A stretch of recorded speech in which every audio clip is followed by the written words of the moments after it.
नमस्कार केमिति अछंती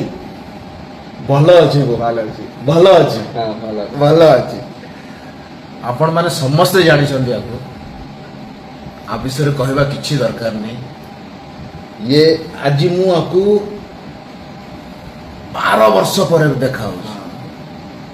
और जेमिति देखा हेतला आज भी समिति अछि वैसे ही जैसा था आज भी ऐसा ही है तभी तो वो इतना बड़ा एक्टर है मतलब आप में भी चेंज नहीं आया कुछ नहीं, हम- सीनियर हैं 1 साल सीनियर हैं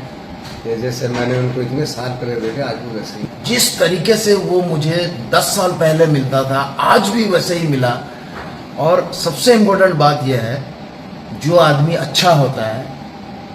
वो अच्छा एक्टर होता है ये बात तो यार ये तो सच है तभी तो नवाजुद्दीन सिद्दीकी आज के जेंजी का भी हार्ट थ्रॉब है और सारे उम्र वालों का हार्ट थ्रॉब है नवाज एक्चुअली मैं ना गांव गांव में सिनेमा दिखाता हूँ जो मैंने तुम्हें कहा बिल्कुल मैं चाहता हूँ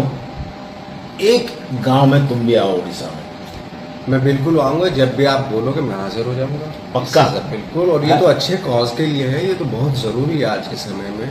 जो अच्छी फिल्में हैं उनको बड़े स्तर पे रिलीज़ करना थोड़ा डिफिकल्ट हो जाता है लेकिन अगर आप ये इनिशिएटिव ले रहे हैं तो इससे तो बड़ी कुछ बात ही नहीं हो सकती we are with you Nawaz और मोर बहुत बढ़िया संपर्क बहुत आरंभ रो मझिरे आमर देखा ही नथिला किंतु आज देखा हैला पर मते लागुनी जे आमे एते दिन रो गोटे गैप थिला ऐसा लग रहा है कि हम लोग रोज मिलते हैं क्या बोलता है भाई है मेरा भाई थैंक यू सो मच नमस्कार।